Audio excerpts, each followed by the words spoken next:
Eh bien, exceptionnellement, les deux premiers épisodes de la série Skeleton Crew sont sortis aujourd'hui. Alors, il faut rappeler quand même quelque chose, c'est qu'ils sortent aux États-Unis, en tout cas ils sont sortis lundi, donc hier, mais du coup pour nous, c'était ce matin très très tôt.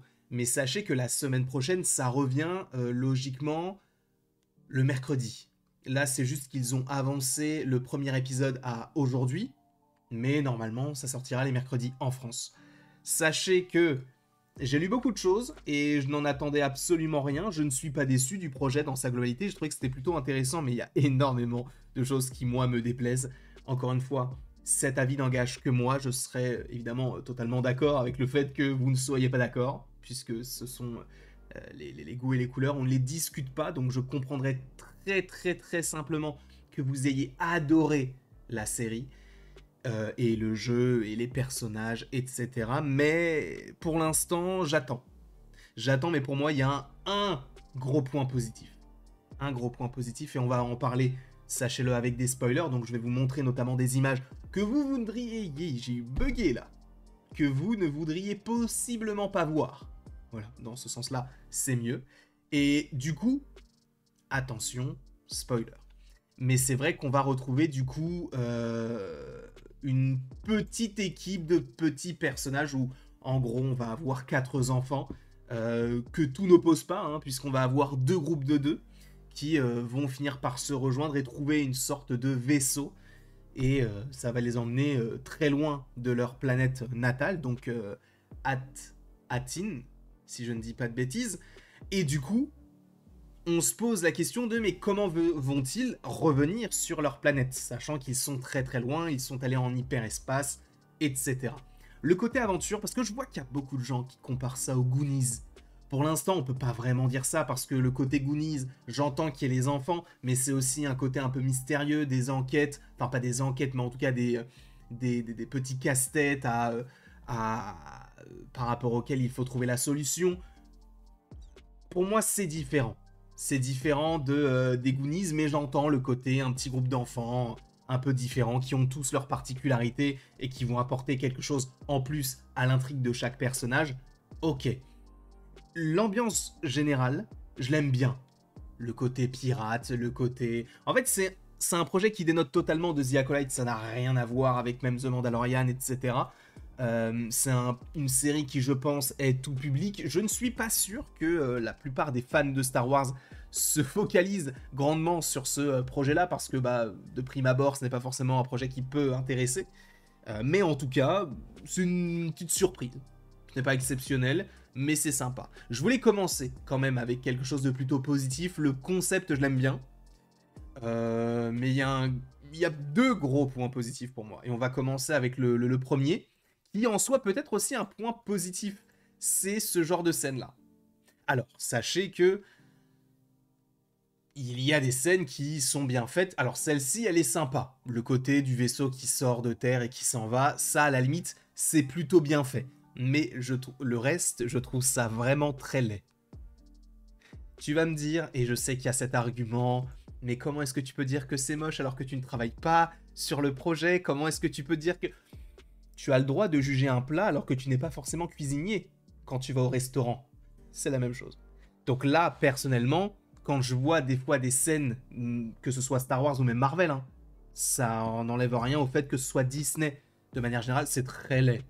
Mais ce qui est assez intéressant, c'est que des fois, ça dénote avec des visuels qui sont plutôt jolis. Alors là, ça rend peut-être un petit peu mieux, notamment parce que c'est la nuit, et du coup, de faire des effets spéciaux pas ouf la nuit, ça se voit moins que c'est pas ouf. C'est pour ça notamment que ça avait, entre guillemets, un peu marché du côté de Moon Knight, mais s'ils avaient fait ça la journée, je peux t'assurer que ça aurait été vraiment ignoble. Mais ça dénote un peu. Ça dénote parce que d'un côté, on a des choses qui sont plutôt bien faites, et de l'autre, on se dit, ah ouais, non, là, c'est vraiment moche, pourquoi avoir fait ça? Notamment sur les grands ensembles, quand on va voir...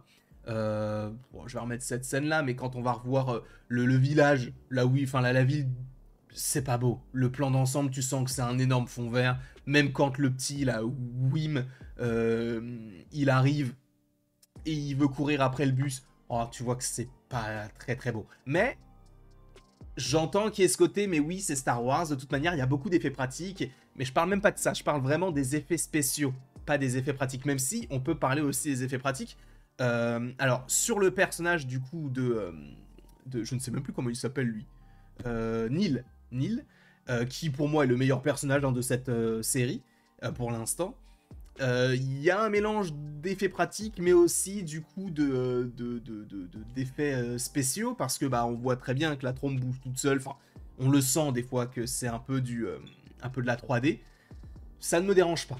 Et les effets pratiques aussi fonctionnent bien. Juste de temps à autre, c'est tellement trop pratique qu'on en vient à se dire ouais non là c'est vraiment juste mal fait quoi. Même les effets pratiques. Mais encore une fois, cela n'engage que moi et ma susceptibilité, n'importe quoi, ma subjectivité, plus. Mais pour moi, le plus gros problème, au-delà du visuel qui dénote un peu, c'est surtout le jeu des acteurs. Alors, ils sont jeunes, évidemment, ils vont pas refaire leur jeu, mais qu'est-ce qu'ils jouent mal. J'ai regardé en VO, je ne sais pas du tout ce que ça donne en VF, mais en VO, c'est surjoué, enfin c'est moche. Alors, juste ce personnage-là, et Neil, ça va. Mais les deux personnages principaux là, la rebelle et le mec un peu qui veut partir à l'aventure, et eux ils jouent mal. Hein. Même le père de Wim il joue mal. Mais c'est pas que focalisé sur les enfants, mais en tout cas le casting de manière générale n'est pas, je trouve pas excellent, tu vois. Après encore une fois, pareil, tu vas me dire mais t'es pas acteur, t'es pas comédien, tu sais pas si ça c'est bien joué. Ou...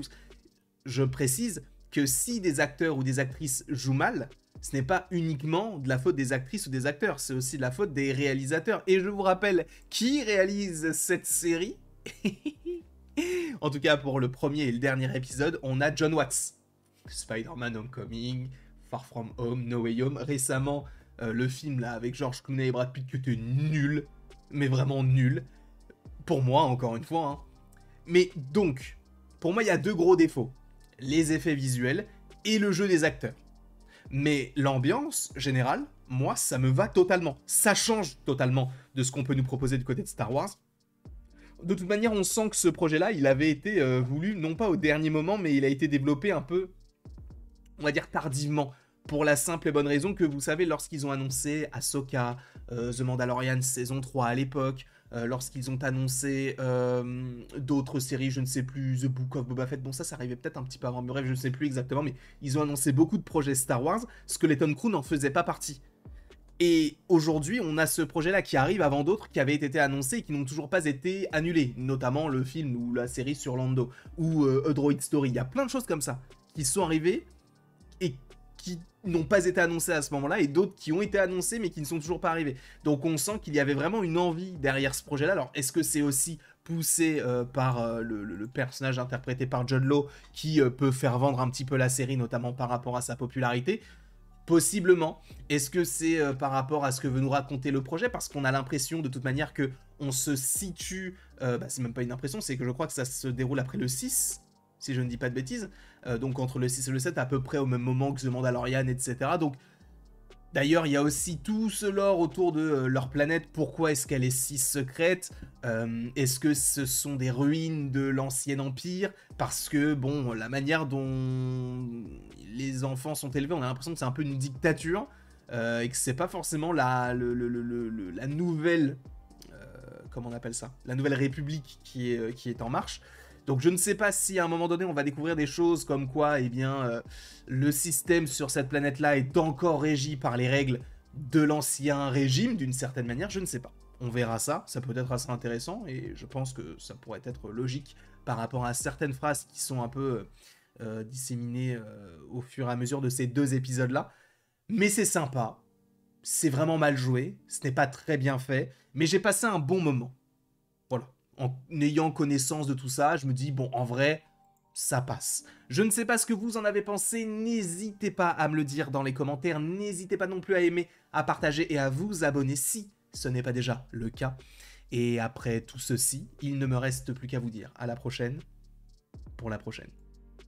Et encore une fois, merci beaucoup à vous d'avoir été présents, on se retrouve, je ne sais pas si on se retrouve pour une nouvelle vidéo, mais en tout cas, voilà, on se retrouvera bientôt.